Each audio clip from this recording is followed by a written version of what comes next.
नमस्कार, आप Bihar news today देख रहे हैं। मैं हूं परमवीर सिंह। केंद्र सरकार से जुड़े एक हालिया फैसले ने बिहार को बड़ा झटका दिया है। यह फैसला मेडिकल शिक्षा से जुड़ा है, लेकिन असर सीधा बिहार के स्वास्थ्य सिस्टम और भविष्य के डॉक्टरों पर पड़ने वाला है। राष्ट्रीय चिकित्सा आयोग यानी एनएमसी ने मेडिकल कॉलेजों की मंजूरी में आबादी के आधार पर तय किए गए मानकों को फिलहाल लागू न करने का फैसला किया है। अब सवाल है कि यह फैसला है क्या, इससे बिहार को नुकसान क्यों हुआ और फायदा किन राज्यों को मिलेगा। एनएमसी ने पहले एक प्रस्ताव रखा था कि नए मेडिकल कॉलेज और एमबीबीएस सीटों की मंजूरी राज्यों की आबादी के अनुपात में दी जाएगी। इसके तहत एक मानक तय किया गया था कि हर 10,000 की आबादी पर एक एमबीबीएस सीट होंगे।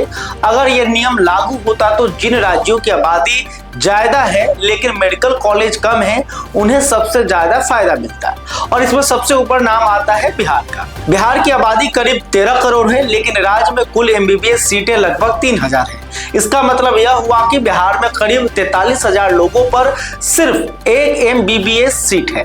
यह स्थिति न सिर्फ शिक्षा के लिहाज से बल्कि स्वास्थ्य सेवाओं के लिए भी बेहद चिंताजनक है।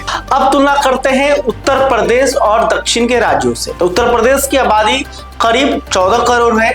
एमबीबीएस की सीटें लगभग यहाँ पर 13,500 हैं। वहीं दक्षिण भारत के राज्यों तमिलनाडु, केरल, कर्नाटक, आंध्र प्रदेश, तेलंगाना और पुदुचेरी, इनकी कुल आबादी करीब 27 करोड़ है, लेकिन एमबीबीएस सीटें हैं करीब 50,000। यानी जहां बिहार और उत्तर प्रदेश मेडिकल सीटों की कमी से जूझ रहे हैं, वहीं दक्षिण के राज्यों में पहले से ही मेडिकल इंफ्रास्ट्रक्चर मजबूत है। अब आते हैं असली फैसले पर। केंद्र सरकार ने यह तय किया है कि एनएमसी का आबादी आधारित फॉर्मूला सत्र 2026 और 2027 के लिए लागू नहीं किया जाएगा। इसके बजाय नए मेडिकल कॉलेजों के लिए फिर से पुराने सिस्टम के तहत आवेदन मांगे जाएंगे। इस फैसले से फायदा होगा उन्हीं राज्यों को जहां से पहले से मेडिकल कॉलेज और संसाधन ज्यादा है। नुकसान होगा बिहार जैसे राज्यों को जहां डॉक्टरों की भारी कमी है और मेडिकल कॉलेजों की संख्या बेहद कम है। विशेषज्ञों का मानना है कि अगर आबादी आधारित फार्मूला लागू होता तो बिहार में दर्जन नए मेडिकल कॉलेज खुल सकते थे।